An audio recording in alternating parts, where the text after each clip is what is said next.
about them Irish? I can't take it anymore. I need a national championship.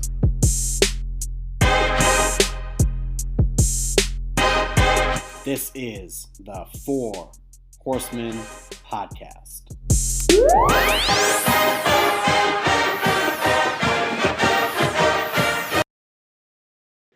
Notre Dame won.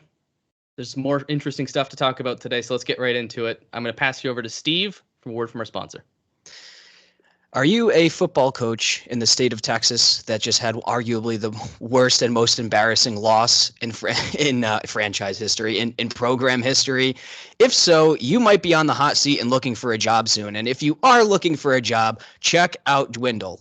Dwindle is the first job posting board that's going to pair you up with a job that is going to get you benefits to help you pay down your student debt.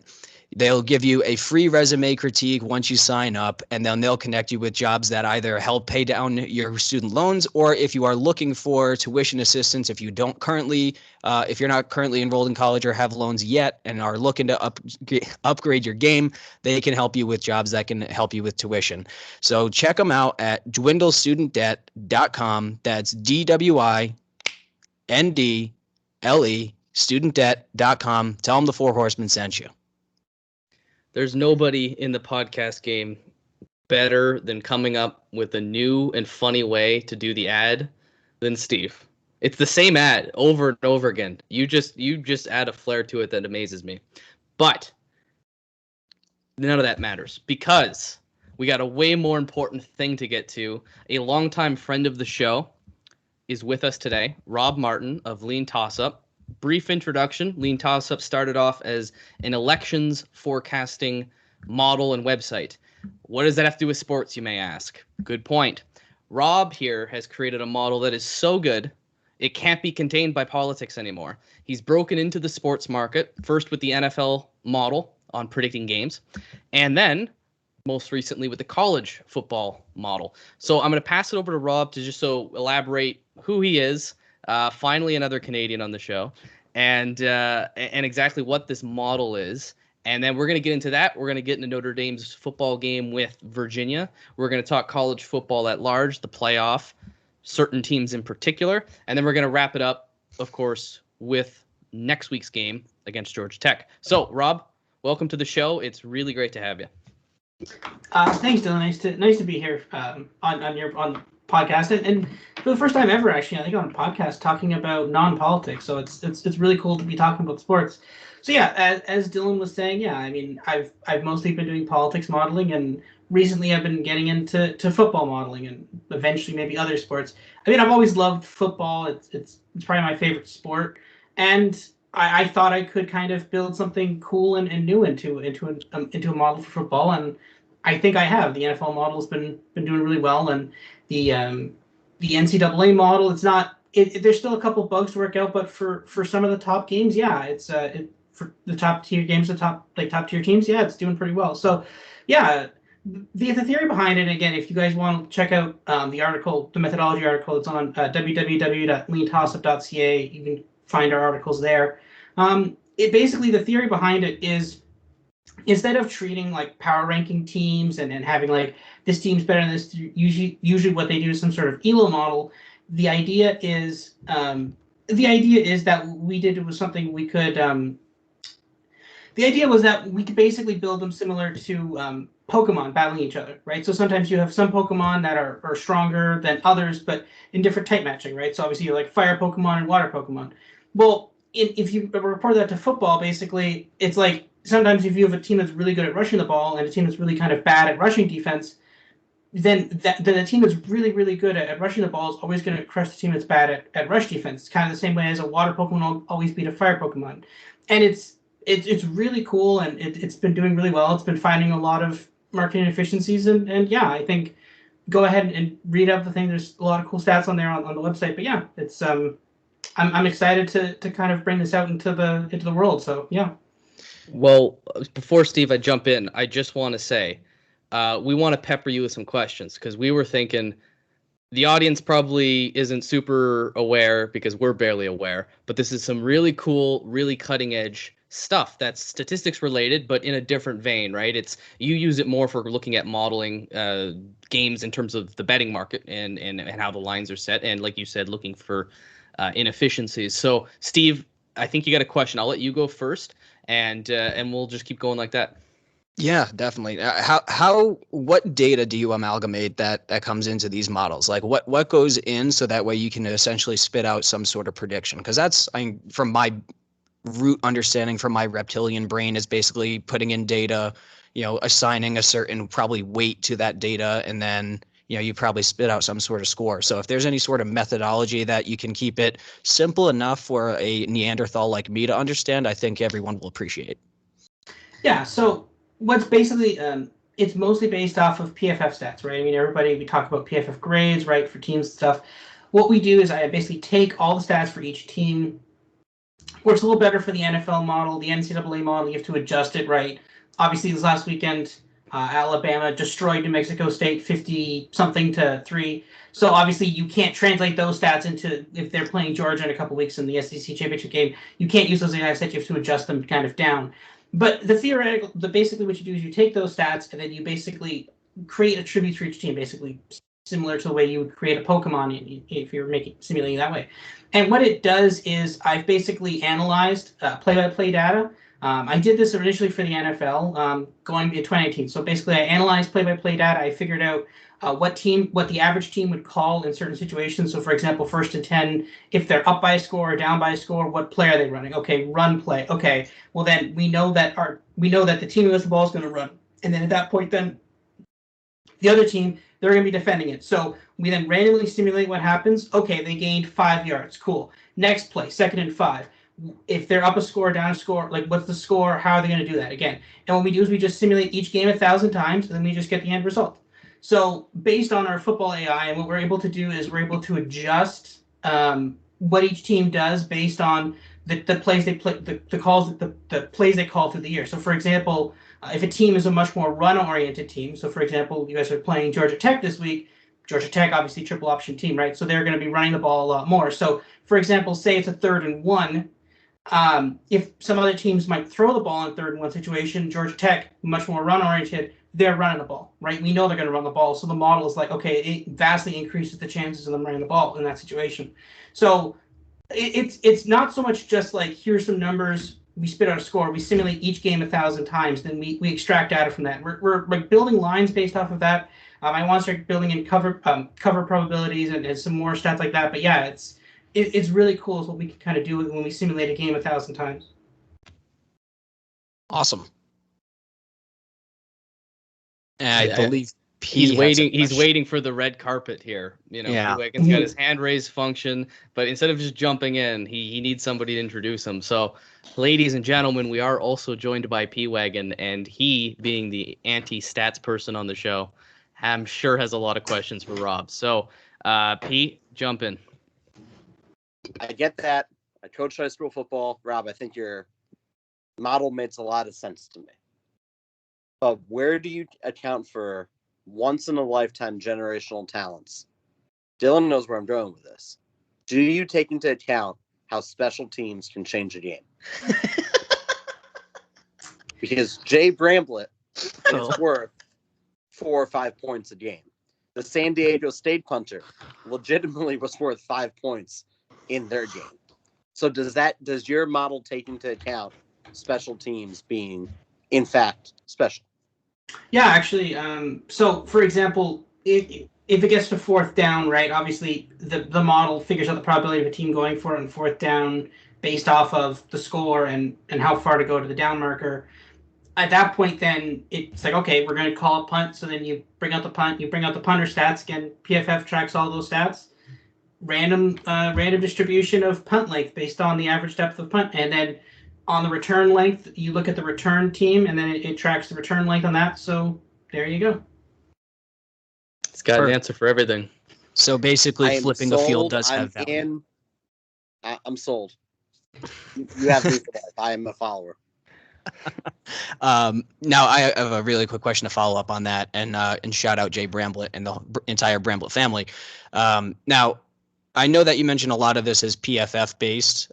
Now, we are quite familiar with EPA, expected points added, and just a quick recap of that. It's effectively, how many points added per play, is a player, right? What did he do on that particular play? Did a running back gain those yards because he's extremely talented, or was it the offensive line? Was it the scheme? And that's kind of factored into those analytics. And now, is that factored into your analysis? So not exactly. I mean, again, I've designed everything this way. Obviously, I was trying to finish this off at the same time as finishing out my thesis. So, I mean, obviously, the model's never final, right? Some changes can be made. Now I finished my thesis. I'm going to be working on some more changes this week. But for next year, maybe we'll factor in more EPA. But at this point, the idea was that EPA is kind of way too flat of a metric. It just says like, what exactly am I supposed to do with a 0.1 EPA or like a minus 0.7 EPA, right? Like it's extremely hard to model something based off of that. I wanted to kind of more get the base attributes of say a rushing attack or a rushing defense, and you get that more from yards per play, yards after, like something like it for passing, yards after the catch. I kind of wanted those stats more because it gives you kind of a better contour of how an offense or a defense works. So it kind of instead of having like, oh, each passing play they do is like whatever EPA, if you're able to say, okay, well then if a quarterback is like, it's pretty in depth. Like for example, if a quarterback throws deep 20% of the time, and then they have this completion rate on this pass, and then the other team has this completion rate on passes. So like you can get like I tried to maximize the contour of like of seeing how like these offenses and defenses really interact. And the idea initially, at least for the first version of this model, is that EPA is just too flat. It's too generic of a metric to work that perfectly. So yeah, I think and correct me if I'm wrong here, but I understand EPA and the way you're doing it, because with stats, there's two components to it. There's the predictive element, and then there's a descriptive element. And EPA, while it does have predictive value, is far more valuable to us as a statistic to be more of a descriptive statistic. So explaining to you after the fact what happened on that play. So, you ran the ball on 1st and 10 for, 2 yards. Well, EPA will give you a better understanding of what that's valued after it's happened. Whereas the way I understand it, and correct me if I'm wrong, Rob, but your model is entirely predictive here. You're not assessing the value of a quarterback with the stats you're using so much as you are assessing what kind of predictive value that quarterback will have in the game. Is that correct? Yeah, and just to put this from a simplified brain and mind, it's basically more so looking forward rather than looking back like EPA, right? Yeah, that's the thing, right? The idea behind the model is simulate a game, right? We walk through the game play by play, situation by situation. Okay, 3rd down and 10, up by a score, down by a score. What's this team going to do? How will the quarterback be able to carry that out or not carry that? And then how will the opposing defense react to that? That's the entire idea. And then, again, I mean, hilariously enough, we could actually, like, I'm not at that point in the model yet, but we could just work back and figure out what the EPA was for all the players in that game. But the idea is that, again, this is based solely on betting line value, right? Getting an EPA, like using EPA values in that case, like the idea is that I think EPA is a great indicator of like what team, and if you want to say, oh, like Notre Dame is a better team than Georgia Tech, great, throw that in there. You can use those EPA values. That's great. But the problem is that if you're trying to do it, when you're trying to model it to this degree, it's just kind of too flat a metric. It doesn't tell you what that's worth in terms of points in terms of the spread per se. You can try to correct it, but if you're trying to figure out how a strong running back will do, that's not particularly predictive when looking at the Notre Dame defense. So yeah, I think that's the best way to describe it. When we use EPA, it's more in hindsight, like Steve said, kind of going back, whereas your model is going forward, making those predictions. So something that I'd like to ask you, and I'm sure is on everybody's mind too, what's a good measuring stick for yourself? Like what's a good number of right versus wrong that you use, and are you aware of maybe how you're performing against some other models? Yeah, so I mean, I'm actually not aware of a ton of other models. I know 538 has their own kind of like ELO NFL model, but that feels like, looking at it at a glance, I looked at it mostly last year, but like it feels like that's basically just regurgitating Vegas spreads. So whenever I look at other NFL models, they seem to just kind of regurgitate a spread. Like they seem to be kind of like, oh, it's like if the Vegas spread is like 2.5, like, oh, we have this as 1.5. Well, when I looked at that, I'm like, what does that tell me about this game? Like, if the line is Vegas line is 2.5 and your model says it's minus 1.5, then do I bet the 2.5? Like, games very rarely end on a 2 or a 1, right? Like, what does that mean? In my case, the thing I'm most proud of the model is it generally picks a side. Very rarely, I mean, a couple examples this week actually. It was very similar to the actual spread, but it picks a side. It like deliberately picks a side. It's like this is the side to bet, and it's kind of a more high risk, high reward strategy. But at the same time, though, like you get all that reward. Like for example, if the game says, and again, we had there's a game with the Jets, Jets Patriots a couple weeks ago, right? Patriots -7. A lot of people were like, oh, we like the Jets here +7. Model had it. It's like a 30-point blowout, and it was right. It was complete demolition, right?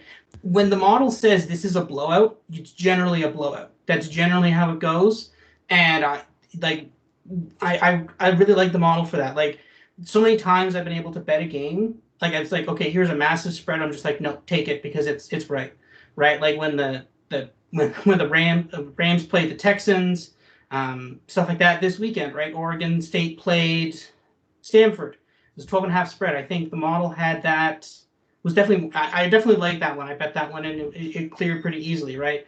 Generally, when the model thinks there's going to be a blowout, and unless it's like some weird thing where like it's like a really against the spread, like generally if someone's like a 12 or something point favorite and the model has them as like a 20 or 30 point favorite, generally they win. And I really like that in the ability of the model to kind of figure out what's going to be a blow before it actually happens. Because generally I feel like spreads are kind of middling. They don't want to have an extreme spread one way or the other. So I really like the model's ability to be able to call that. So that's one of the things I find successful in it. That's great. P, do you have a question for our guest? I do. Rob, you're very smart. I've known you for 47 minutes, and I think that you're a very smart human. Also, just a big congratulations to you, Robert, on behalf of us for defending your thesis. Robert is a master's student at Brock University in Canada. Awesome. That's such a big accomplishment, and we're all very proud of you. Back to P-Wagon. Yes. So in the 47 minutes I've known you, you said a lot of stuff that makes me think that you are smarter than I am.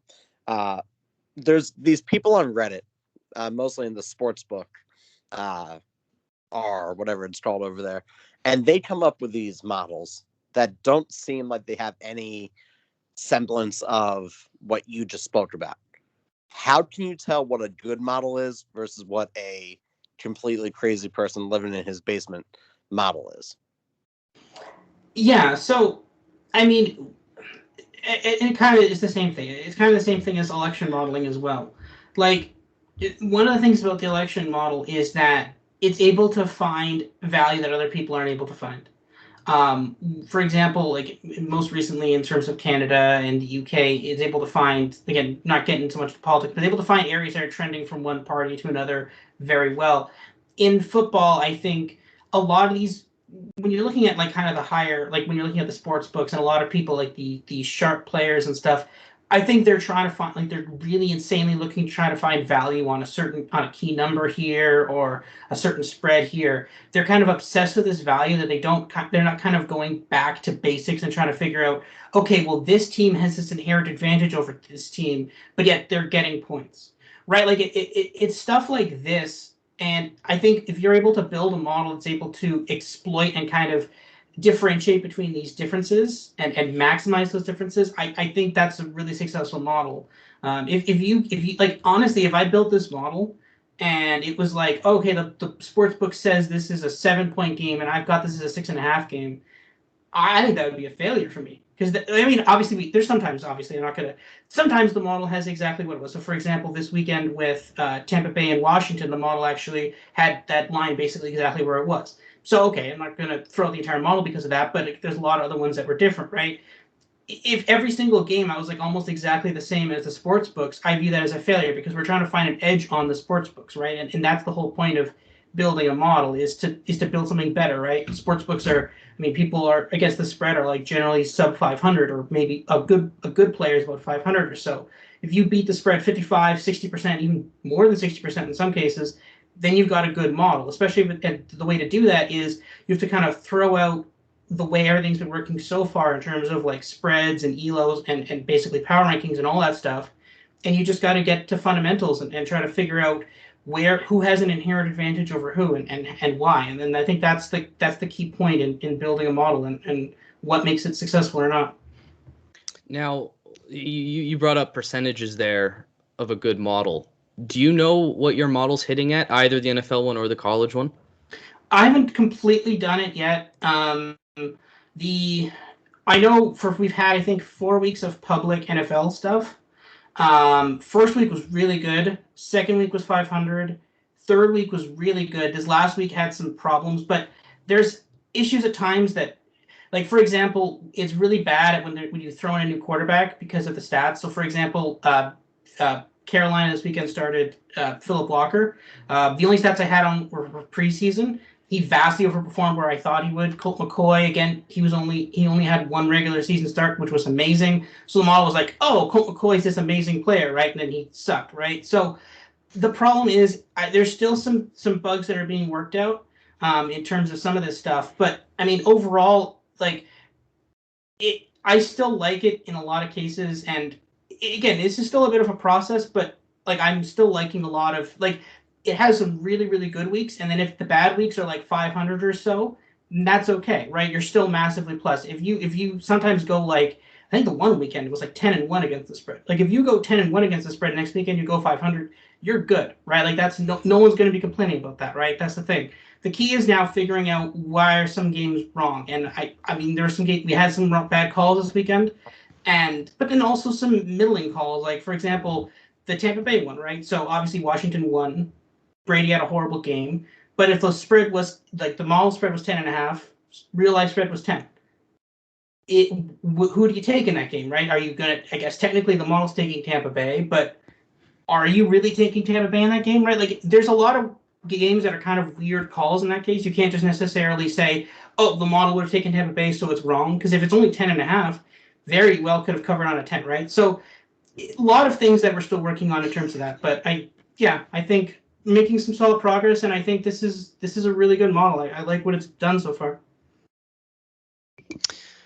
All right. So from what it's been sounding like to me, as the finance brain of the podcast, just said finance very weird. So I'm going to do that one more time. So as the finance guy of the podcast, I do the stonks. It sounds like effectively that you're almost like a value trader in that you're finding the undervalued picks or the undervalued play, and therefore you're able to even if you're hitting at a lower clip, but if you're getting like the right underdogs, you're going to end up in the green from a gambling standpoint, right? Yeah, and even then, like you don't always have to bet every game, right? Like if the model's like like the game I just described, right? If it was like 10.5. If the model said 10.5 Tampa Bay and the spread was 10, right? You just like, oh, don't bet that game, right? I post some of these on Twitter. I'm like, yeah, stay away from this. Don't touch this. This is bad.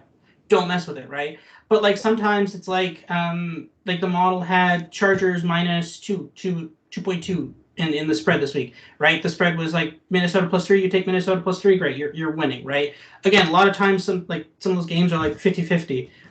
Right now tonight, I forgot to post it tonight. Shoot. But the model actually had Rams San Francisco as like a pick'em. It actually had San Francisco +1 on the spread. Right now, San Francisco has a 7-point lead as I'm watching live. But yeah, so like this is the thing. A lot of times, and again, the spread was like 4, right? So a lot of the times it's able to pick off when a game should be a lot closer and it should be more of a 50-50 than kind of a blowout that some games see. So like a lot of times finding the value is the right play, and it does a really good job at finding value in a lot of cases. So Rob, I'm going to try to restate how I understand your model for the audience, and you correct me. Okay, so you tell me what I said right and what I said wrong, just because I want to put it in as easy terms for the audience as possible, and I think by trying to replicate it, we might get there. Okay, so the way I understand it is you're going to collect a lot of volume stats and per yardage stats. So you're looking at yards per carry, but you're also going to look at tendencies. Tendencies referring to the score of the game, where you are on the field at the game, the time that the game is in, home and away. You're going to have access to all of that data, which is a lot of data, right? You're going to know the team's tendencies in a whole load of situations. You will know the results, what they do, what kind of production they get from it. And you basically put that into a little machine and simulate it a bunch of times, and it gives you a score. Is that correct? Yeah, so right now what it's doing is it's just averaging the score over all 1,000 games. I'm going to work more on physically covering spreads. I think this week I'm going to build it so that it, like, I could basically say, hey, 3.5, the spread's 3.5. How often does this team cover the spread? And then we'll get better spread picks from that. But yeah, that's exactly how the model works. Yeah. Perfect. And I will segue here and kind of move to a recap here. But was there anything? What did your model say about ND versus UVA heading into this past weekend? Yeah. So the model now, I had only updated the model. I hadn't updated it for UVA's quarterback going down. I had the original starter, I believe his name is Brandon Armstrong, in there. Mm-hmm. But basically, I had Notre Dame winning the game by 9.3 points. So about a 10-point favorite. I believe the spread, at one point the spread was like 4, 5. I think it got up to about a 6 or a 7 at one point. So the model definitely would have taken ND on the spread, and ND won that game. So yeah, the model is pretty good for that. I haven't updated yet for this week. But yeah, and again, so once you take out the starting quarterback, then obviously the spread for my model would have been a lot bigger. Brandon Armstrong's kind of like an outer Heisman candidate, right? But again, a very good quarterback, and definitely one of the reasons why the game ended 28-3, and VA couldn't put any more points on the board on the weekend. But yeah, I think it does a good job for finding stuff like that, especially when when sometimes it thinks a game is close. If that game's going to be a blowout, the model can actually kind of start picking that up pretty early. So that's great. No, and I think 10 points is that looks fair. I think had Virginia had their quarterback in the game, they really struggled to move the ball. P, if you're there, I have a question for you. So we just asked about what the model thinks. What does Coach Wagon see from the Notre Dame Virginia game? What's your take on it? How did we play? What did you like? Well, the quarterback from Virginia should stick to playing baseball. He may also want to convert to being an outfielder because he sucks. What did I see as a coach? I saw an overmatched quarterback who was shitting his pants back there against a very good defense. I saw offensively a competent offense who moved the ball just enough to know what they were doing to go up 28-3 to win the game. That's as simple as I can put it. The game was never in doubt. It was a very well-coached game. And while fans are calling for blood and calling for their head, they controlled the clock. They dominated. And you don't need a score of 70, 80 points to dominate. They scored 28, and that was enough that they needed to do to win. I thought defensively, Riley Mills played great. I thought he was probably the best player on the field. And I thought offensively, they showed enough to annoy their next 3 or 4 opponents. We know what Buckner can do. We know what Cohn can do. But they were showing enough tape on the new stuff that they're putting in that's going to annoy Georgia Tech this week, Stanford the following week, and our CFP semifinal and CFP final opponents. So really with that, I thought it was a very well-coached game overall, especially with 7 seniors out, I think it was, and the majority of the captains out as well. For the youth that were on the field, it was a great game. Yeah, you're seeing a lot of that, right? A lot of freshmen see the field for Notre Dame.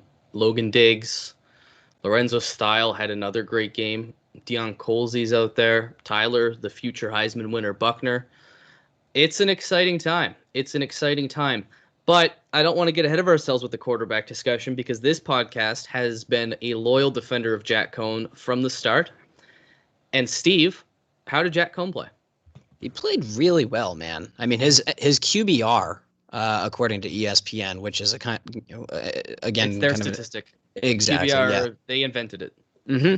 And it's pretty accurate as in terms of grading performances as we've seen. And he was an 81.7, pretty damn good. And again, anytime over 75 for a QBR on a scale from 1 to 100 is good. And he was definitely above average. So yeah, 15 for 20 with only 132 yards. He did throw an interception. And people are thinking, oh, well, that's just not going to be enough to beat, enter ABC team when it comes to January, right? But you have to understand, who were they playing? What were the game circumstances? What did it call for? We rushed for 250 yards. We didn't need Jack Coan to go out there and fire off, a Florida State-like performance. It would have been nice. Don't get me wrong. I mean, I very much so like Jack Coan, and I will jump on my soapbox time and time again and say Jack Coan is an NFL quarterback. There's been some circumstances early on in the year where he was not as fleet of foot, and that kind of led to some frustrations.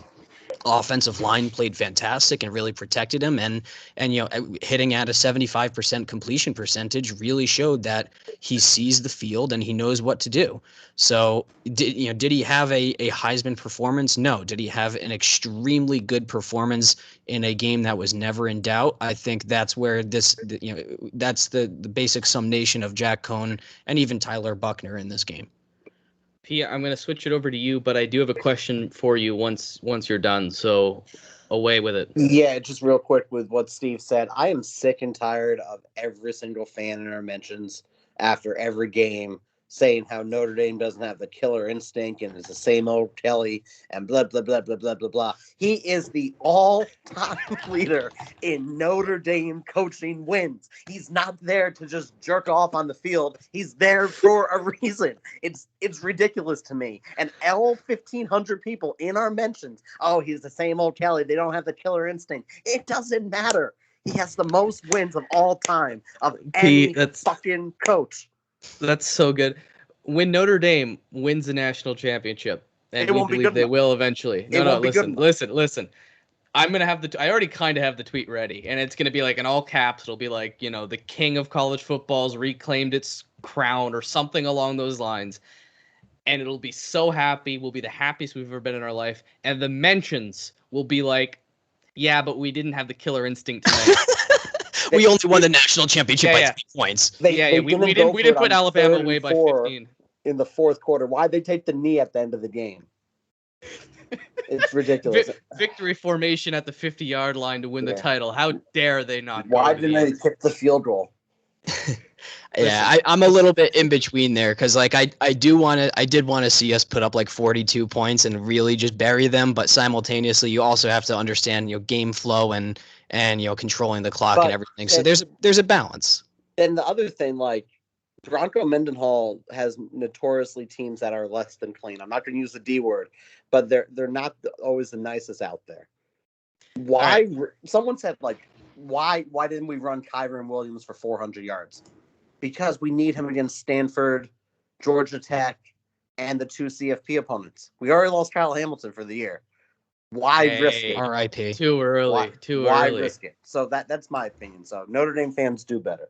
So for any of the listeners who haven't been on Twitter today, Coach Kelly announced that Kyle Hamilton is done for the regular season and probably for the postseason, although it sounds like if we were to make the playoff.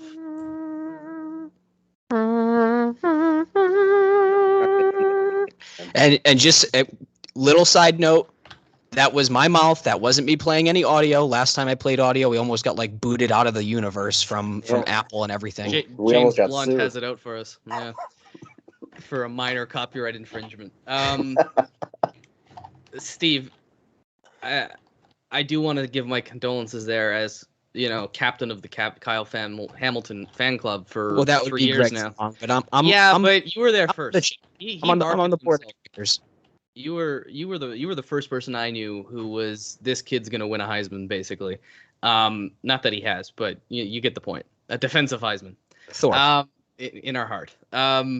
All right. if this was Kyle Hamilton's, if that's the end of Kyle Hamilton Notre Dame, just allow me and everybody to say, just wow, what a player. We have not seen a talent like that at Notre Dame that often, and without question, I think the best safety this school's probably ever produced. So, Kyle, we love you. Feel better. Hopefully, we see you in the postseason. If not, good luck in the NFL. We know you're going to be great. Secure the bag. Secure the bag always. We're pro athlete on this show. P, I want to ask about the offensive line. Then I've got a question for Steve, and then we'll bring Robert back into it because we're just going off on all these Notre Dame tangents. And he is an Oregon Ducks fan, so he's got a lot of insight there. All right, Pete, offensive line, why has it been better? We were talking at the beginning of the season, if the offensive line could just be average, we'd win a national championship. Well, guess what? We got an average offensive line now. Is it Joe Alt?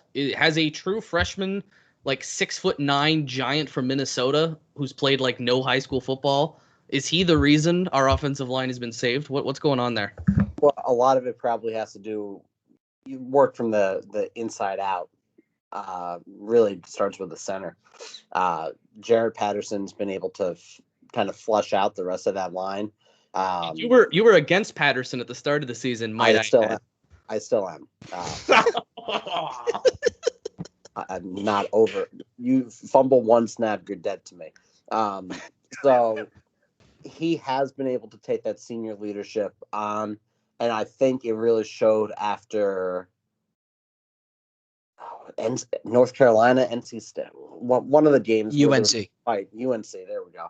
There was a fight leaving the field, and it was him, Kyron Williams, Kyle Hamilton, like all the captains ready to fight and ready to throw down with the opposing team.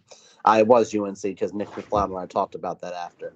But he started to come into his own, which then kind of by osmosis allowed the rest of the line to come into his own. Joe Alt is huge for everything there, and I could see him and Blake Fisher starting together next year with Rocco Spindler, and it's just going to be such a mess. It's going to be a Wisconsin offensive line, and you know, them moving the ball quicker, them doing no huddle has helped a lot, because then defensively you can't put a new package onto the field.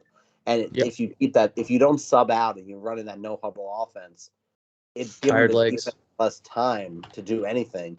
And it's interesting to see that, because when you start playing Brett Venables' defense at Clemson or whoever the coach of Georgia is, they're very good at making those substitutions. But if you can't sub, you go in first down in nickel package, you're stuck there until you're at the 30.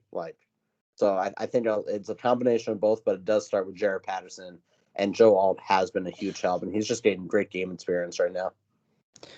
Yeah, you brought up Blake Fisher. That's what I think makes that guy so great, is he's got position versatility. He can be your left tackle and move Alt to the right, or he could be guard next to Alt. And I mean, Fisher's probably set to come back pretty soon, right? He was scheduled to be, I think, a November return. It was about 6 to 8. So yeah, right around now is when he should start working back in. And even if we don't see him this year, that's not a big deal. He'll get the medical red shirt. Or just the game's red shirt, because he didn't play in 4. So we'll have him for a while. Steve, I want to ask you something too. Thinking about who played well Saturday, why is it that our backup Mike linebacker, Bo Bauer, and our fifth cornerback converted to a nickel/safety, Ramon Henderson, had maybe the 2 best performances on the defense? What do you count there, and how impressive were they for you? They were phenomenal. I think just going with the corner or Ramon in general, he played pretty downhill. He was amazing. He was all over the ball. He was able to, you saw him a lot at the line of scrimmage. He obviously, I think he had a sack. I'm pretty sure he had 1 or 2 tackles for loss. So he kind of was flying all over the field, and he seems like a disruptor at the line of scrimmage.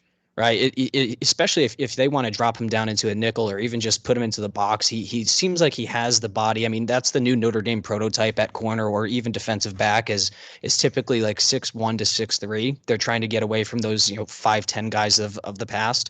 And with those quick twitch muscles, with that body mass, he's able to fill gaps really quickly. So Henderson, the future's bright for that kid. I genuinely think we'll see him playing on Sundays, and I think there will be some conversations in regards to some postseason awards.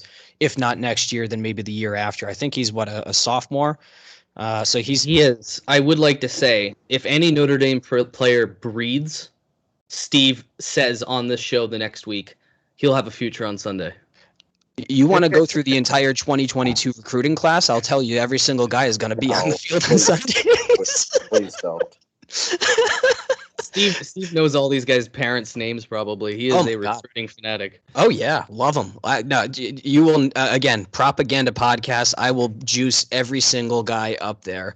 From top to bottom of this roster, they all belong playing on Sundays. But regardless of, that covers Henderson and Bo Bauer. I mean, there's so much admiration I have for the guy. He's obviously talented enough to be a starter. He's had, more of a role player role. Had to step in this week with Drew White being out. So, and he's fantastic in coverage. He almost had that one-handed interception. He swarms around the ball. I think him and JD Bertrand. JD Bertrand does run downhill a lot, and he does make a lot of tackles. He also misses a lot of tackles. And JD, that's more of a mentality thing. Looking at the player's hips, kind of being a little bit more predictive. And I think he has some growth in that regard, but he's still pretty talented.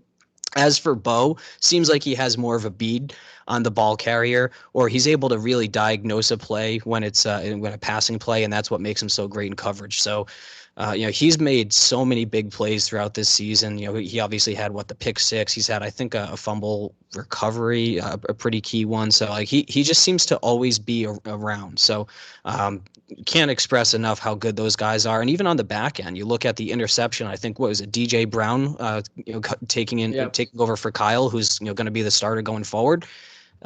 You got to give him a shout out as well. He's played the position well. You don't give up the big shot. When's the last time we gave up I don't think we've given up a really long passing, play over the middle of the field in forever, right? We've pretty much locked down the middle of the field. On the corners, if you get a one-on-one ball, that's where it gets a little iffy. But really, to be fair, we were playing a backup quarterback. Of course, yeah. But I mean, even if you think back to Howell, right? I don't think Howell really burned us deep over the middle of the field. He might have got us on the sidelines, but seems like we're kind of locking that down, which is good news. All right, let's transition out of this. I want to bring our great guest back in. Rob, you're an Oregon Ducks guy. Yes.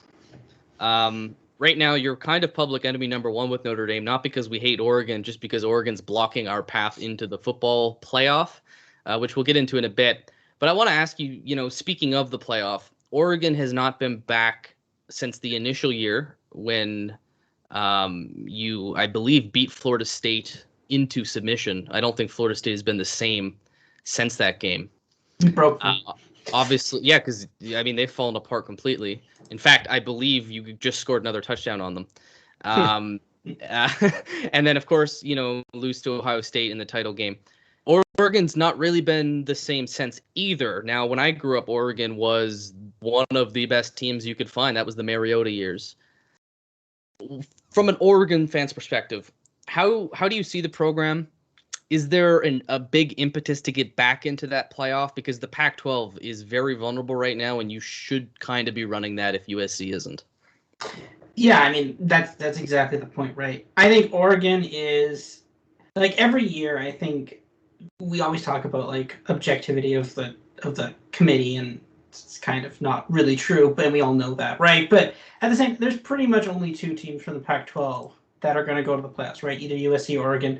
Maybe Washington, but that's kind of fringe, and that's about it, right? We know there's really two teams here, right? And USC is really not been having a great couple of years here, right? So obviously we benefited from that, but yeah, no, I think Oregon is definitely one of the top teams in the Pac-12, and I think that the priority is obviously getting to the playoff or the Rose Bowl any given year, depending on how many losses Oregon has. That's basically how that goes. And yeah, I think, it's obviously hard. This is, in my opinion, this isn't the best Oregon team we've had in a while. On defense, it certainly is, right? It was always frustrating with Oregon where they'd always used to put up like 50 points and then have 30 points put up on them by like some random team.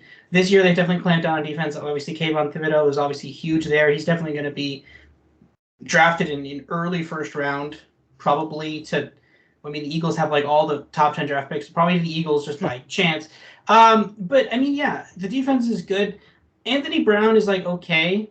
When you tell me that the quarterback is a transfer from Boston College, it's a little bit scary. But I mean, again, he's more of a running quarterback. This isn't the same offense we had under like Justin Herbert or as you mentioned, Mariota, right? So yeah, so like it's not the best offense we've had, but at the same time, it's a relatively balanced game, right? Like obviously when you look at some teams, like you look at Georgia, Georgia's just a smothering defense. They will completely shut down your plays. They will make you make mistakes, and then they're like, oh, cool, we intercepted you with the ball on the 30-yard line. Okay, offense. Okay, middle tier offense, just punch it in, right? Or like, oh, we just got a pick six. Cool. Okay, now get the ball back, and we're gonna push you back. And like so, Georgia's defense is just so good. And our defense isn't as good as Georgia's, and our offense is probably not as good as something like Ohio State. But if you could find that middle ground, that Goldilocks, that's not a bad team. Like that's a definitely okay team. I mean, obviously Ohio State scored a lot of points against us, but he scored a lot of points against Ohio State, enough to win the game, right? So, like, yeah, I think Oregon's kind of a sleeper pick. I think this is kind of a down year for everybody, right? Even Oregon isn't as strong as they have been in the past, but I think the defense has kept them in there. And I think in a year in which not everybody has been as good as people thought they were going to be, I think this could be kind of anybody's year at this point. I'm not ready to call this for Georgia yet. You know, we've been kind of thinking that too, actually. I think realizing how mid-tier Georgia's offense is, that maybe we don't get blown out by 700 if we play Georgia in the game.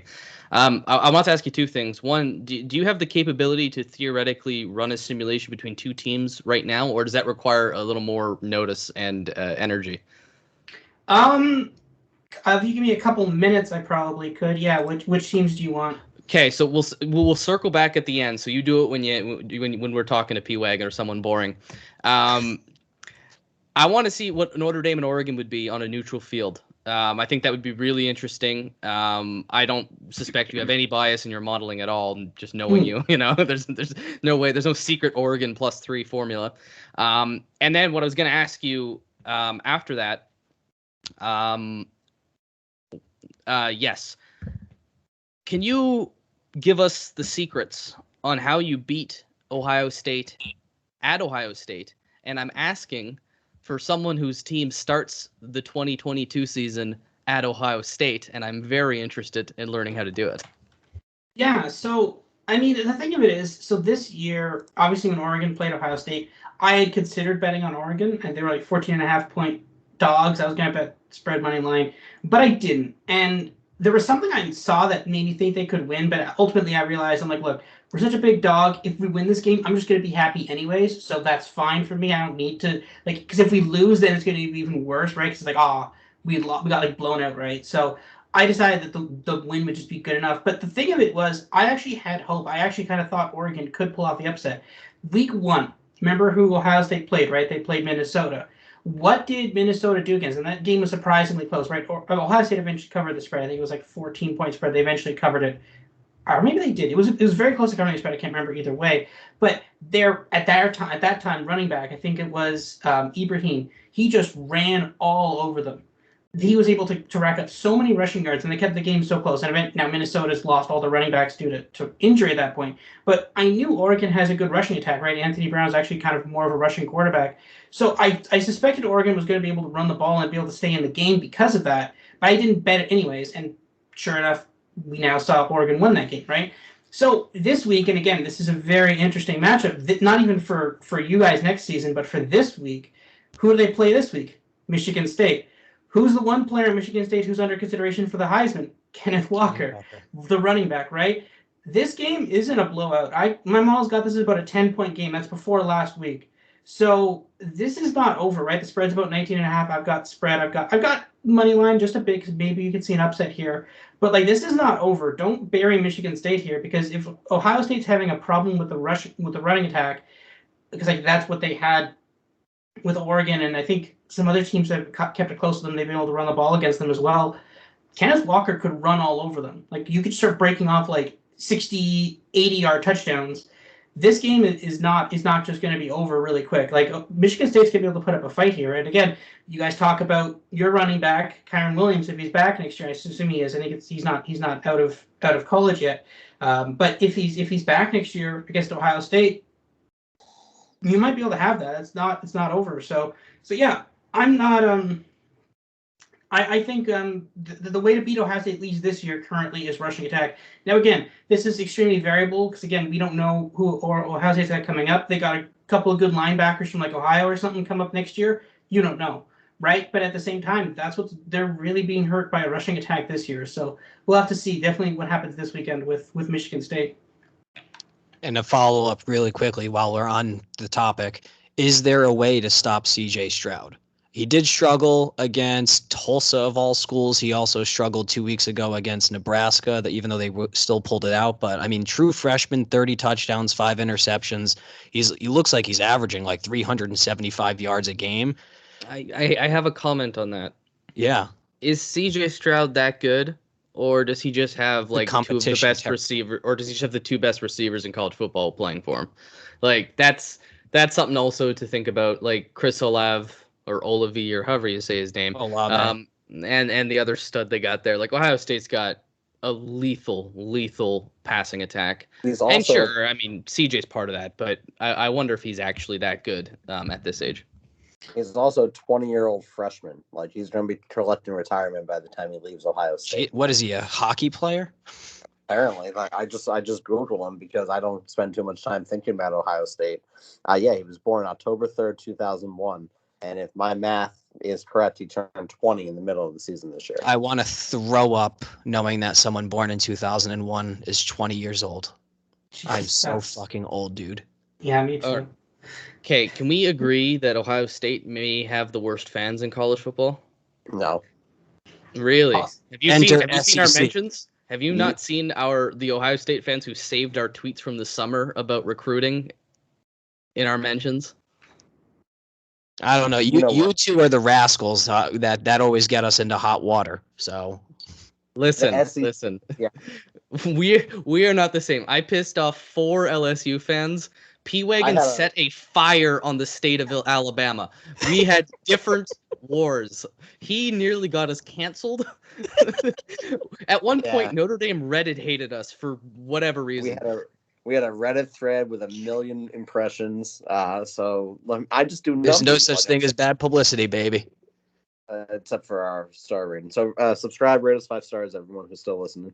Yeah, we're still feeling the effects of some of those Bama fans giving us 1-star reviews. To be fair, all you said was a certain SAT score was required to get in at Alabama, and they inferred the rest. They called me ageist because I said, "You're a mean one, Mr. Grinch." I turned it into, "You're a mean one, Coach Saban." So. I was also told I had a northeastern bias, and I'm like, I'm Canadian. I'm not part of this, but sure. More north bias. Well, yeah, more north. Okay. Fuck Ohio State is basically where I was getting with that. I really can't stand them. I hate Michigan. I hate Alabama. I hate everyone that's not Notre Dame, basically. I don't mind Oregon, actually. Oregon's fine. Okay, I wanted to ask Steve a question about Georgia. And that gives you a little bit of time, Rob, to play around with some numbers. Steve, you anointed Georgia the national championship in week 1, basically. You've been cowardly hiding under the bed there, saying Notre Dame should take a bowl game instead of a Georgia playoff matchup. Have you changed your position at all after seeing Georgia just kind of get by Tennessee and never really threaten anyone offensively? I'm starting to soften on it. I still think that, when their defense is firing on all cylinders, it's practically impossible. And it, obviously our offensive line has had various woes throughout the season. Although, again, as a podcast that celebrates success, you gotta give a huge shout out to the offensive line and how far they've come in the middle of a season, right? So I'm feeling better. I don't think that their offense are world beaters, right? And they're more of a grind the clock type of team anyway. What does concern me is they do still have a somewhat mobile quarterback. not exactly our strongest suit as it turns out currently, but again, with all of our future first round pick NFL superstars in the 2022 linebacker class, I think we'll be fine in that regard going forward. But for this year, it just seems like we would still probably be 13 to 17 point underdogs. But Yeah, maybe hey, more. you know what? There was once a team that a Division I AA team at the time that was massive underdogs that went into the big house in up north, and they come out with an upset. So anything can happen on any given Saturday, as we've learned, especially in a year as insane as this. But I'm starting to come along to, you know what? We might have something to play for. This team is starting to really build upon something. Defense is looking good. Marcus Freeman kind of settling into his own. And if we could hold Georgia to 20 points or less, that becomes a winnable game. And I think we are playing at a level that we could potentially hold Georgia to 20 or less. It's the inverse of Alabama last year, right? If we could score 35 points, we could win the game. Whereas now, if we can hold the team to 20 points, we can win the game. I have a point and a parallel I want to make on Georgia. But first, I have to find out what kind of defense they run. So, P or Steve, I haven't watched much Georgia this year. Am I wrong to assume they run a predominantly man defense? I don't watch. Keep going with the thought exercise. I'm going to ask my contact. Okay. I do want to say, I put it on the bulletin board if they even have them down there. I want Georgia. I'm not afraid of Georgia. Who have they played? Vandy, Charleston Southern this weekend, Tennessee, Ole Miss. Ooh, okay. They didn't play Ole Miss this year. They played UAB, Clemson, at USC, Vandy, Arkansas, Auburn, Kentucky, Florida, Mizzou, Tennessee, Charleston Southern, and Georgia Tech. Right, I was thinking of Arkansas. Are 9 of 12 teams are at or above 500. 5 are fully above 500. Notre Dame has 7 teams that are at or above 500 and 4 that are fully above 500. The only difference between Georgia and Notre Dame is that Notre Dame has a loss to a team that's 10-0. That's it. Yeah, Georgia's schedules looked a little weaker in hindsight with Auburn falling apart and Arkansas falling apart and Clemson falling apart. But I'm not going to sit here and pretend they haven't played anybody. Those are good teams. And Florida. We thought Florida was good, which is what's confusing, too, because Florida played Bama tight. And we thought, okay, Florida's good this year. But Florida actually doesn't look very good. Steve, they you have an answer? 42 points to like a Division III school that's at halftime. Notre Dame by 2 touchdowns. It is worth also noting that, with UGA, oh man, this thought is just getting away from me right now. We're probably going to have to cut this. Oh no, I just had it. You know what? Circle back around to me. We'll cut that out. All right, Steve, you go back to your thinking chamber. Oh, fuck. This is going to ruin my night. It's all right. I had a point anyway. So the parallel I want to draw, and I bring on this game a lot because it's one of my favorite games, 2018 Michigan. And the reason I bring that up is Michigan had one of the best defenses in the country that year. Michigan played man.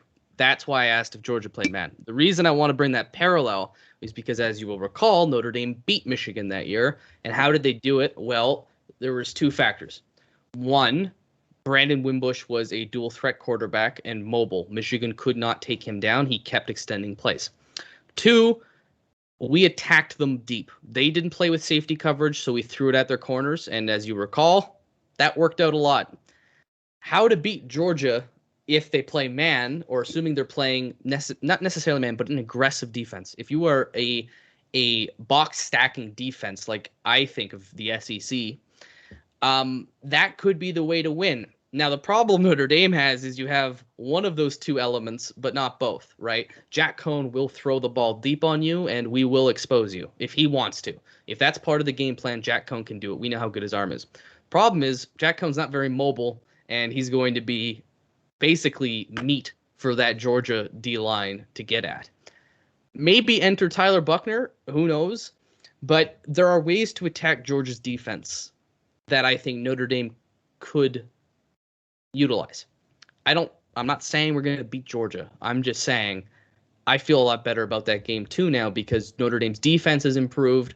Georgia's offense isn't very good. And if we're playing a race to 21, it only takes one or two big throws to put you up 7 or 14. So, Steve, I'll pass that to you.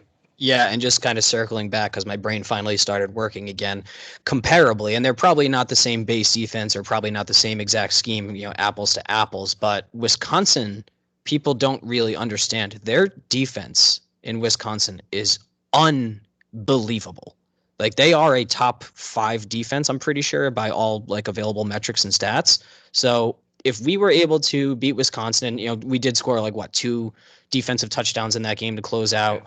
But at the end of the day, we put up 28 on them, I think. Yeah, Chris Tyree had his return touchdown. We had two touchdowns on defense, but we still did put up yards and we did score. And that was when our offensive line was objectively way worse than they are currently, right? So we've already been through the meat and potatoes of our schedule. That's why we're able to pretty, knock on wood, pretty comfortably coast at this point to an 11-1 record, presumably.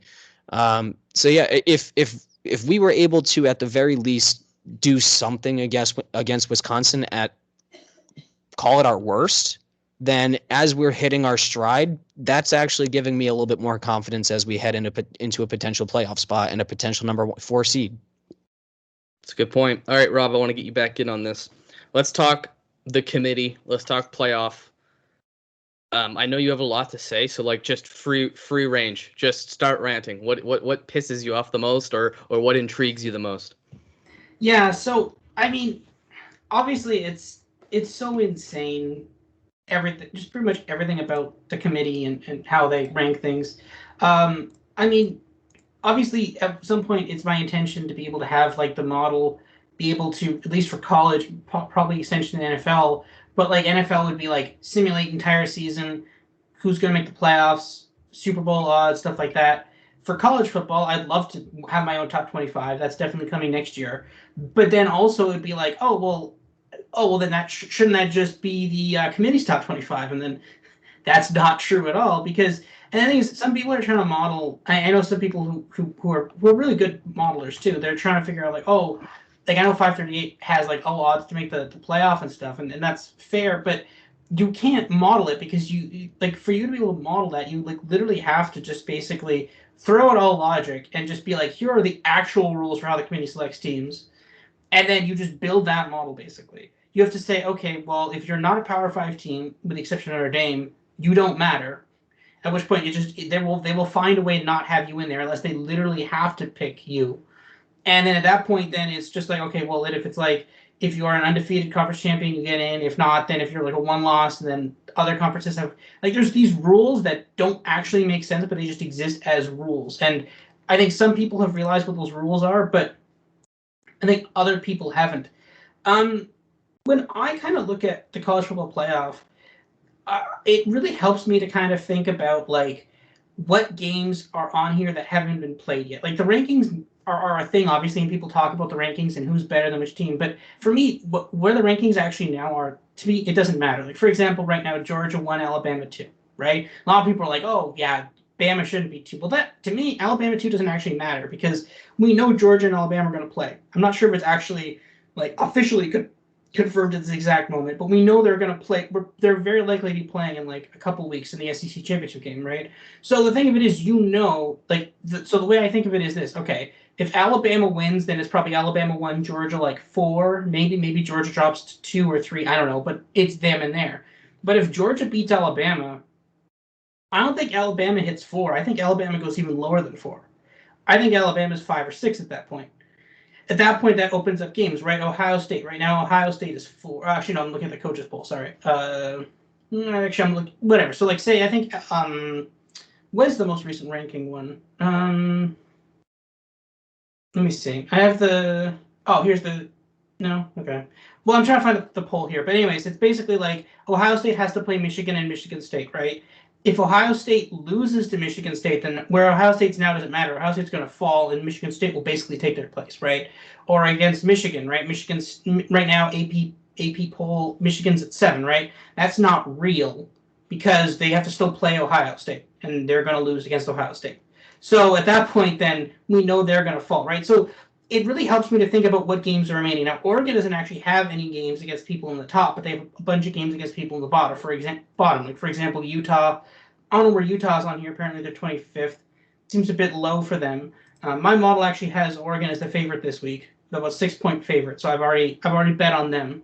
But basically, if they win against, they're going to get 2 cracks at Utah. Basically, I think people think that Oregon's going to lose to Utah. And here's the thing: obviously, if Utah does beat Oregon, which is very possible, even my model has it as a 6-point spread, still very possible that Oregon could lose that game. If they lose, then yeah, they're done, and then that actually opens up a spot for you guys.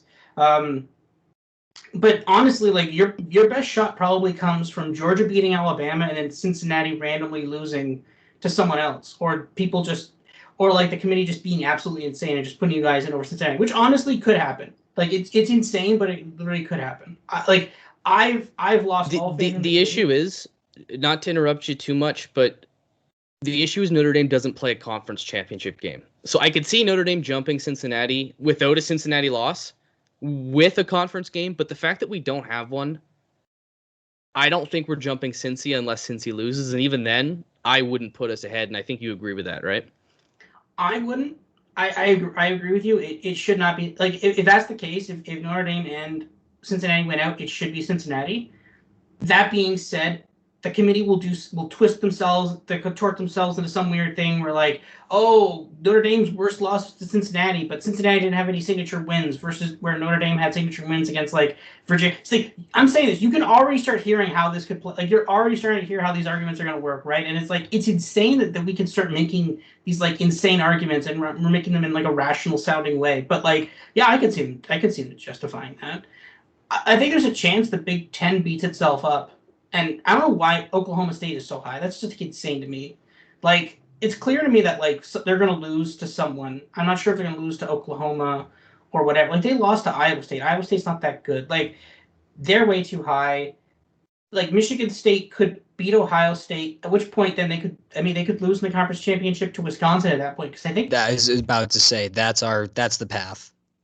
Yeah, because that's the best way for us, because that makes us look a hell of a lot better. Well, they'll say that then suddenly Wisconsin will be your signature win. You'll have beaten the Big Ten champion, and then you'll be like, well, then they're going to say what's Cincinnati's signature win, which is insane. But like this is the thing, that we need the 12-team playoff, like, so badly. It's not even funny. The fact you can thank Notre Dame for that, by the way. Notre Dame was the driver of the 12-team expansion, so I had to get some propaganda in there. Sorry, Rob. Oh no, it's all good. But this, like, what do they call themselves? The Alliance or whatever. These people are insane. Like, the fact that they're going to drag their feet on this for some insane reason, like, it clearly benefits them more than it would benefit, like, the SEC. Like like they're afraid of what, Texas taking one of those spots? Like, are you afraid? Yeah, like no, that's insane. Like I cannot even imagine a scenario where I take Texas ever again. Like, maybe next season at some point, but like they're right this week. They're like 2.5-point dogs to West Virginia. Like, I can't. You can't even justify that. You can't even think about that. That's just how insane this has gotten. Like, we should have had a game of who can make more Texas jokes throughout the podcast. A little too late for that. I want to ask my people here, the three of you, not what you would do, but what do you think the committee would do?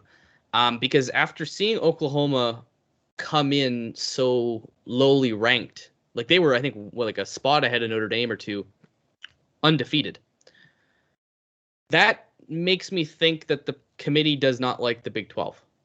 And I'm starting to wonder, let's say, is Oklahoma State one loss as well? Yes, they are. Yeah, so let's just say, for the sake of it, let's pick Oklahoma. They're more likely to win.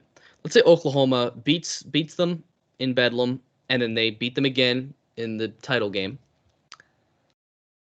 And Notre Dame goes 11-1. Who's getting in there? 12-1 Oklahoma with 2 recent victories over Oklahoma State, or 11-1 Notre Dame. Now, the reason I ask this is we're expecting the committee to come out tomorrow. We would expect Notre Dame to be ahead of Oklahoma, right? I think we all agree, just based on how the committee had valued Oklahoma to begin with. They're probably falling behind Notre Dame. If the status quo, they both end up 11-1 and 12-1, Who is the committee taking? Let's say there's one spot left. Rob, I'll start with you. If Oklahoma wins out, see again, you'd have a weird other bunch of things have to, like, it's going to depend on where Alabama is in this. It's going to depend on where Michigan and Michigan State and Ohio State are in this. Let's just say 3 spots are taken. There's just 1 spot left, and it's between Notre Dame and Oklahoma. For whatever reason, those other teams, like Alabama's lost to Georgia, Michigan's out, Michigan State's out. Let's say for the sake of argument, Oregon's out. So it's Georgia, Ohio State, Cincinnati, and either Notre Dame or Oklahoma. That fits it better. Yeah. Notre Dame. They take Notre Dame. Interesting. Steve? I do agree. I just think that there's been a lack of impressive wins from Oklahoma's standpoint.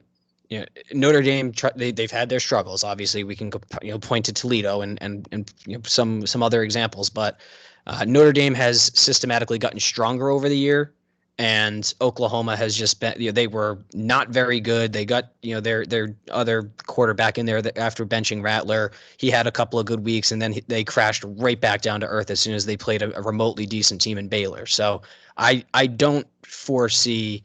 And I'm gonna obviously be biased here. I just don't see Oklahoma surpassing if they're 12-1 and we're 11-1. It's not biased. It's correct. P. The committee will put in Southwest, Northwest Catholic in over either team. I don't think the committee at all. 2 Notre Dame players, former coach Tyrone Willingham and former player Rod West on the committee are the only 2 I trust. But I do think Notre Dame should get it over that, just because a Cincinnati loss, arguably, in theory, they would be 2 or 3 in this situation here. And then Notre Dame would probably be that 4th seed. I think they would value that more over the Baylor loss with Oklahoma. But I don't know. The committee is terrible. I'll say the committee would put Oklahoma in because they'll be coming off 2 wins. And I think I would as well. And the reason I say that is that Notre Dame does not have a signature win. And Wisconsin making a push looks great, but they're going to end up 8-4. Oklahoma would have had 2 wins over Oklahoma State. I think I'd put Oklahoma in, especially with the conference championship. And I think the committee would. But you know what? You guys, 3-1, you're probably right there. That'll be interesting. There's so many interesting scenarios with this playoff. Is there anything else we want to go on, or do we want to move over to game predictions and then the following week? I will say quickly about Oklahoma State. People are really talking about Oklahoma State right now, and I don't know why. Their one loss is to Iowa State, which is like an okay-ish team, but like they were a dog. Like that line was so weird. They were like 7 or 7.5 point dogs to Iowa State just right off the bat. Like they were ranked like 6, and Iowa State was unranked, and they were underdogs to them, and Iowa State won. Like this Oklahoma State resume looks so unimpressive that like when you see this all the time in college football, like where some team just keeps winning, they just keep beating bad teams, and they just keep, because everybody ahead of them falls, they just keep getting pushed up. The second Oklahoma State loses, they're just gonna crash like a stone. They're just gonna immediately fall. Like I think if it's interesting where this committee will rank them. They're probably gonna rank them high, but like if they lose to Oklahoma, the first time they're just gonna fall to like 20 or something. And then that second time, that time Oklahoma would beat them, and you're saying like, oh, they'll have beaten them twice in a row, which is fair. But at the same time, once they've fallen, then they're gonna completely they're just gonna ignore that second win against them, right? So and again, the other thing is that this weekend Oklahoma plays Iowa State. Iowa State could also beat Oklahoma, at which point then all this becomes moot at that point then, right? They're not gonna. I don't think they're gonna put Oklahoma State in. Oklahoma State barely beat Texas. I think Texas had like a big lead against Oklahoma State at one point, and then Iowa State came back, or Oklahoma State came back. So, like, no, I'm really out on Oklahoma State. I don't know why people are suddenly ginning them up when everybody a mile away saw them losing to Iowa State. Oh wait, I got a quick question for the Notre Dame fans. Michigan, Ohio State's last game of the year. Would you rather Michigan win if it significantly helps Notre Dame's chances of getting into the playoff and Michigan's? Michigan would be 11-1 going into the Big Ten title game. Or would you rather Ohio State win anyway, even if it is less likely to help Notre Dame? Well, Steve doesn't want to be in the playoff anyway, so I was going to say, because there's two sides to that. There's the one side where it's just like, okay, yeah, take the playoff at this point. We're as we're looking better, Georgia starts to look a little bit more human, and we're not going to rehash the conversation we had 25 minutes ago, but so there's that aspect of it. Then there's the other aspect saying, okay, well, maybe if you have a 10-2 Michigan team that's top 10.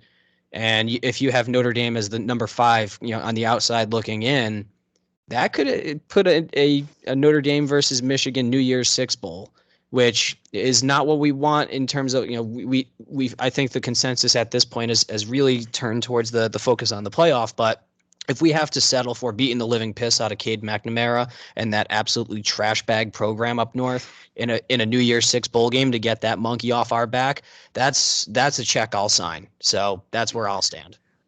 P, what's your answer there? Would you rather the better shot at Notre Dame getting in, or would you just want Michigan to lose? Am I allowed to recuse a statement and not put one on record? That is allowed. Does Canada have a Fifth Amendment? Kind of. So, off the record, I would rather see that terrible school beat Ohio State just to give us a better chance of the playoff. But I would love to see us beat them in the Fiesta Bowl. So I am middleman this off the record right now, and I am literally 50-50. I'm right there with you, though. You saw Dylan's eyes there when I asked about the Fifth Amendment. Rob, you're living in Southern Ontario. I imagine you run across a lot of Michigan fans. Do you hate them, or are you kind of neutral towards Michigan? Michigan, to me, is just this chronically overrated program. They are nowhere near. It's just they run through the season. They're ranked. What are they ranked now? AP poll 7th. Their one loss was to the only good team they played. I have no respect for Penn State at all. I think they're horrible. I think their coach is also horrible. So the fact that they almost lost to Penn State is I think I saw in a couple places the advanced line for Michigan Ohio State is 6, Ohio State minus 6.5, which is insane. I don't know why they would ever post that line, but I'll gladly take advantage of that. But I take Ohio State because it's just I don't understand why this team keeps getting vastly overrated. They're nowhere. The Michigan game, I went into it thinking these teams are probably both frauds. It's just that Michigan is just a historically the much bigger fraud. So I bet on Michigan State won that one. So, but it's just I don't believe in Michigan at all. And I'd love to see you guys crush them in a New Year's Six bowl. That'd be great. Well, you're welcome on this podcast anytime, amigo. Yeah. You've just earned every Notre Dame fan's love. All right, let's get into these weeks because you guys have been here for a while, and I know the audience probably wants to just go home and relax. Unless you're listening to it on the way to work, maybe you want us to keep talking. Wake Forest at Clemson. I will start with P, then we're going to go with Steve, and then Rob, I'll let you say what the model says. And then I'll just pick mine after you guys. All right. So, P, who you got there? Wake Forest. Dabo's real name is William. All right. Also Wake Forest. I'm taking Wake Forest as well. Sorry, Rob, I cut in front of you. This is the new order. Rob. That's a good. I'm going Wake Forest as well. Model's got this. Clemson +1. Close game, but I don't believe in Clemson. I'm taking Wake. Nice. The home dog does scare me a bit there, but I like Ryan Hartman. Is that his? No, that's a hockey player. What's this guy's? Sam Hartman. I think. Sam Hartman. Yeah, I like him. He might win the Heisman. This is a year for a non-elite program to win a Heisman. I swear to God. You got Pitt with Pickett or Pinkett. You got Wake Forest in there. You've got Kenneth Walker. You got Matt Corral. Anyway, moving on. The big one. And it's a big one because the Big Ten schedules it at noon. There's nothing screams big game like a noon Fox kickoff. Unbelievably dog shit conference. If you're a Big Ten listener out there, I'm so sorry that you have to live through that. Actually, no, fuck you. You deserve it. Michigan State at Ohio State, 4 versus 7. Somebody is getting eliminated from the playoff. P, who is it? I'm going with Michigan State. I don't like Ohio State. I don't like their fans. I don't like their state at all. Michigan State. And the 19-point spread doesn't scare you. They're underdogs by 19. Yeah. Yeah, fuck it. They're gonna win. When the F-bombs start going, the podcast is getting tired and at its best. Steve?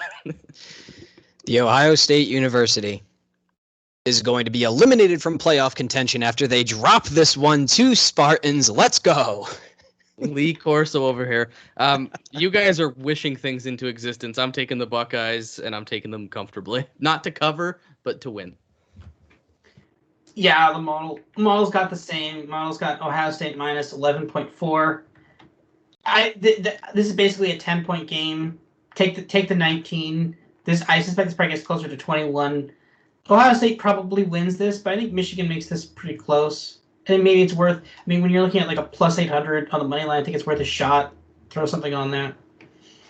Yeah, best of luck, Sparty. I think all of us kind of echo that sentiment. We all kind of like Sparty. We all hate Ohio State. All right. Would this actually eliminate Kenneth Walker if they lose this game? Like if he wins this game, he wins the Heisman. But if he loses, he loses the Heisman, right? In the weird rules of how Heisman works. Yeah, weird is the most important word there. But yeah, I think you are right, which is unfortunate because it should just go to the best player, which of course is Kyle Hamilton. Facts. Here's an interesting one. It's not a ranked matchup, but it's one I think everyone's got on episode alert. SMU going to Cincinnati. P, who's winning that game? Over the last 48 hours, I've been super high on SMU, not because I'm going to be going to the Fenway Bowl where they'll be playing, just because I've decided that as a man who owns a cowboy hat, I have to find a new team in Texas. So SMU in a rout. Ooh. Wow. Steve? He's riding the Pony Express. I am not. I'm going with the Bearcats. I think this is a stupid close game. I am going to take the Bearcats as well. But man, SMU is underrated. Unless Rob disagrees. No, I've actually this is one where the model rare one where the model pretty much agrees with the books. I got minus 13.6. Books got 12. Not much value here in the betting line, but yeah, Cincinnati probably walks away with the win. But if they lose, obviously they get instantly eliminated from the playoffs because that's just how it works. All right, let's go to a rivalry game. I think in like week 3, I said I was interested for this one. Both teams are awful.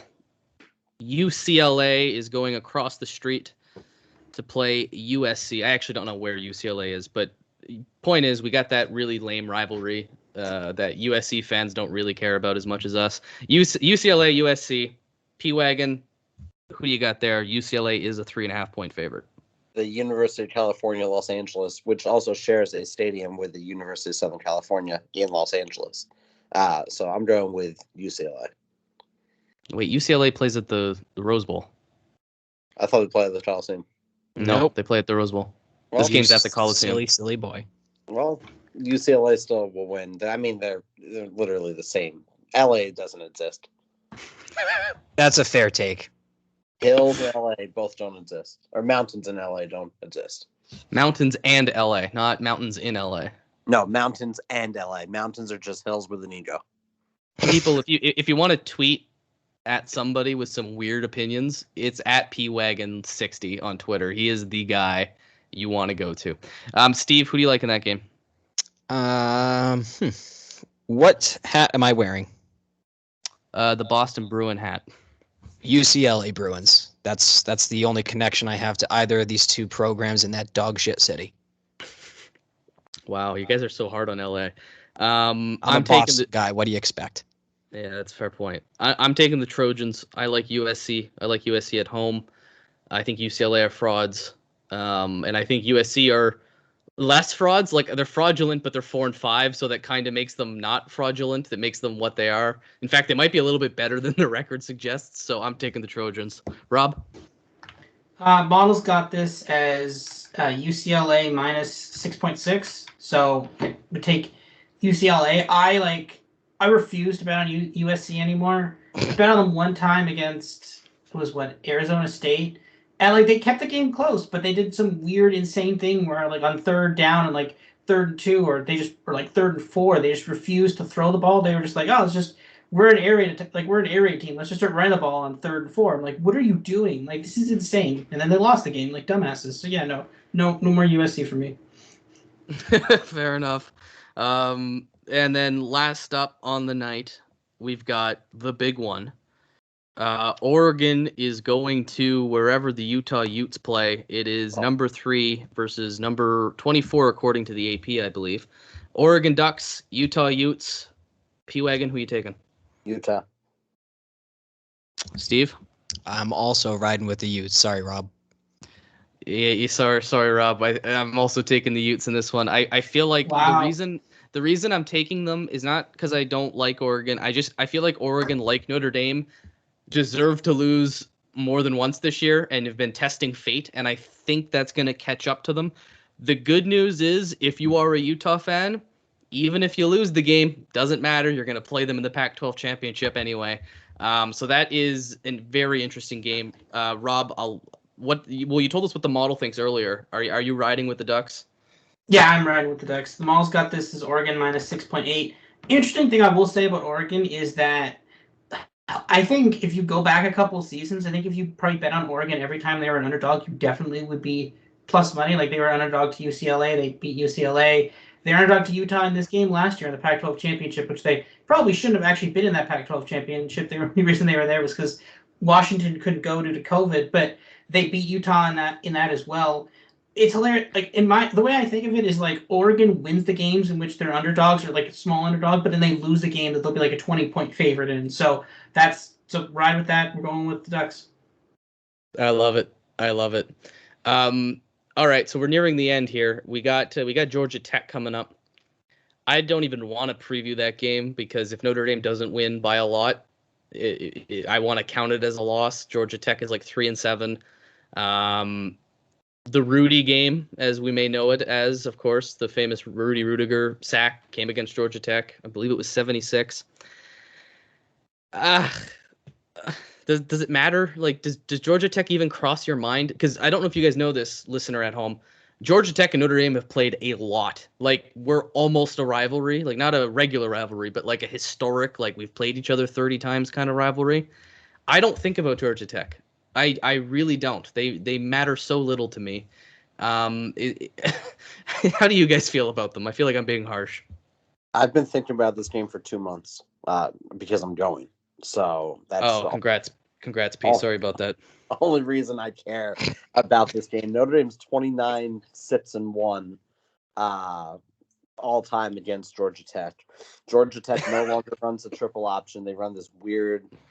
It's not so much a spread offense. It's weird. I can't define what it is, but it's weird. Run and shoot. No, it's just weird. They don't have an offensive identity anymore. The last time Georgia Tech won against Notre Dame, I think Dylan wasn't even a thought. Never mind, it was 2007. So that was the last time they won. 2007. Before that was 1999. So, to be fair, 2007 does not count as a football year in Notre Dame record books. Neither does 2016. We have vetoed those years from program history. So that's that. I'll be there. I'll be starting a Harrison Leonard chant. Friend of the program, Harrison Leonard, to try to get him one kick. During that game, I would like to see Jay Bramblett punt in person at least once. But that's where I'm at. I just want us to have a good time out there. And Notre Dame wins by approximately 28 to 30 points. Okay. I will say, prediction for the game is Jay Bramblett runs a fake punt just for you. I will jump off the and you like combust, like you actually just turn into flames. You will see on the spot. I will run from where I am. I'm in the upper bowl. I will jump on the field and hug him. Jay Bramblett scores a touchdown in my presence. I will find Mike Bramblett and hug him for having him as a son. Okay. Rob, I love the Notre Dame punter. Special teams for a special guy. Oh, Steve. Just say words. I'm at a loss. Yeah, I mean, so I don't even know what to make of Georgia Tech because they flip-flopped quarterbacks. There's this kid Sims that is their leading passer, but he sat out last game in favor of Yates. Neither are particularly great statistically. Their best runner has only 687 yards on the season. So what's that? He's averaging 60 something yards a game. Not particularly fantastic. And their running back is also their leading receiver at 470 yards on the season. So I don't know. I just feel like they'll get into the the end zone one time on us, but I don't particularly see this as being close. Are we giving score predictions? Well, hold off for a second. Okay. I want to ask Rob because I think his model's got something interesting to say for this game. So, Rob, I'll let you kind of tell us about that and then tell us kind of what you think of the game. Yeah, so the model does actually have this randomly as close, but to be fair, the model seems to have a problem with Georgia Tech. There's some random teams it has problems with. A lot of that's due to adjusted stats. So it had them as big favorites last week. They lost. So again, I'm not the most confident in the model specifically with Georgia Tech, but yeah, I think Notre Dame probably wins this game probably comfortably. Maybe they struggle against the spread. Maybe the model's is showing something here where maybe Georgia Tech can put up a little bit of a fight that the spread 16 points. Maybe they only lose by 14 or something, cover something backdoor. But yeah, I think Notre Dame probably wins this game relatively comfortably. Okay. All right. I hope you got that simulation for a hypothetical ready because we're going to give our score predictions and then we're going to end on that. P-Wagon, you said by 20 or 30. Do you have a number in your head or do we just want to skip right to the voodoo and where the magic happens? No, it's going to be Notre Dame 31, Georgia Tech 0. Interesting. A shutout, which is the 2014 Michigan scoreline. 28 points with a field goal at the end by Harrison Leonard. It's going to be a 33-yarder. Wow. It's oddly specific. Yeah. Steve and Rob, I don't this. know. Well, hold on. Rob, I know you've listened before, but I don't know if you know how crazy this is. Steve and I, with the exception of last week, have written our score predictions, and when we announce them, they're almost identical all the time. Steve? I'm hoping that we can be identical again because it's really fun. I have Notre Dame obviously winning. I have this as 31-13 Notre Dame. Wow, very conservative of you, Steve.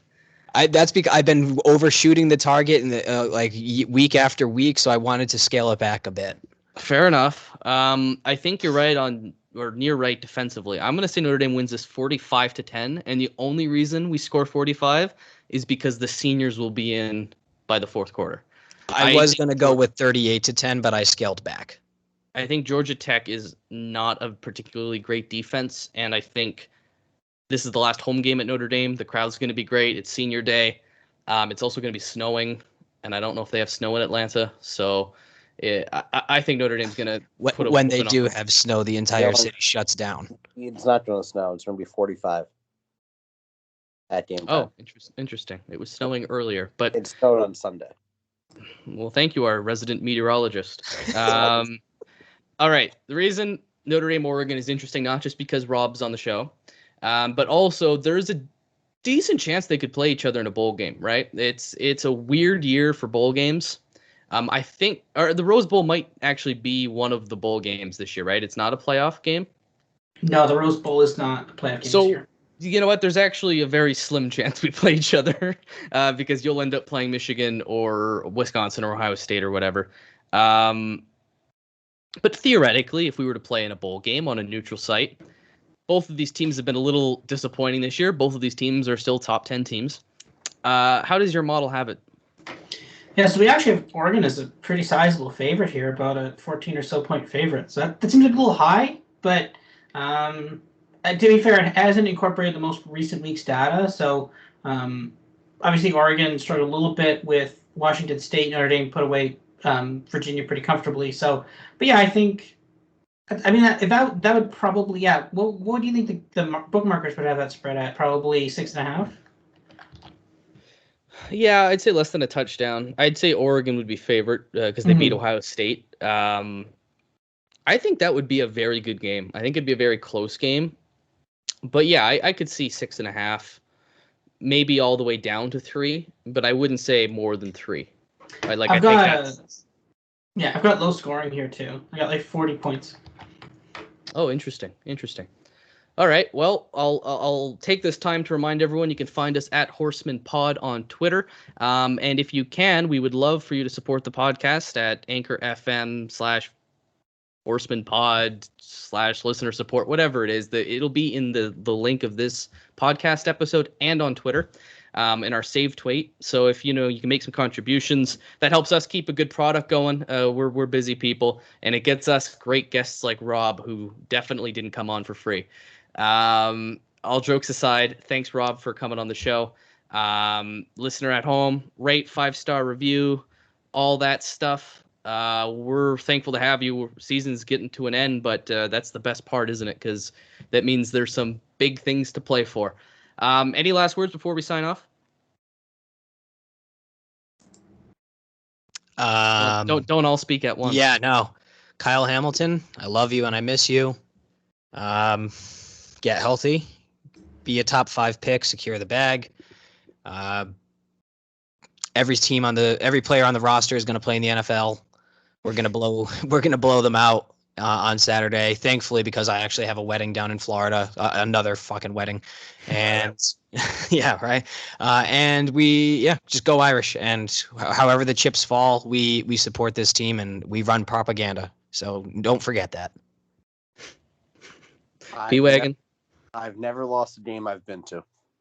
There you go. And make sure that you all get on the Twitters, talk to us, and stop being assholes on there. We're just 3 guys with opinions. Stop being mean to us. The sensitive man on this podcast is P-Wagon. Sometimes, let me just say this real quick. I just log on sometimes, and it's usually after one of us says something stupid, and then there's just so many mean people who just tweet mean things, and come on, it's football. Stop. Just be nice. That's all I'm looking for. I have to log off sometimes. I see a whole bunch of names and numbers all together, and I just say, "Oh, I'm not going to read any of this." And they're all so mean. Stop being mean. We don't get paid for this. We're not a Sports Illustrated podcast. We're not saying that Notre Dame's no South Beach. Shout out Nate. But shout out Nate. Just stop being mean. That's all I got. For the listeners at home, I think P-Wagon is a few drinks of wine in and is feeling very. I'm emotional. Completely sober. I'm just emotional because I don't like mean people. Well, people aren't mean to us. They're just mean to each other. And a little mean to us. And sometimes us. Mostly us. To be fair, we probably deserve it for dunking on literally everyone we can. Rob, sorry for this car wreck of a podcast that you've been on. But I think that's the appeal of the show, is that it turns into a car wreck. Great to have another Canadian on. Is there anything you want to kind of, shout out? Market yourself. This is your free time here. Plug away, baby.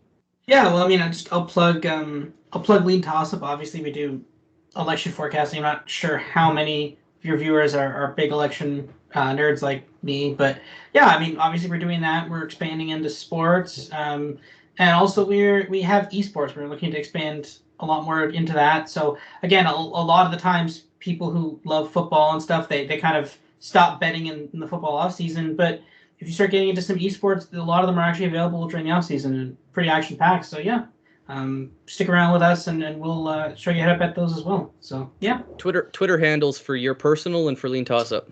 Yeah. So it's let me just double check.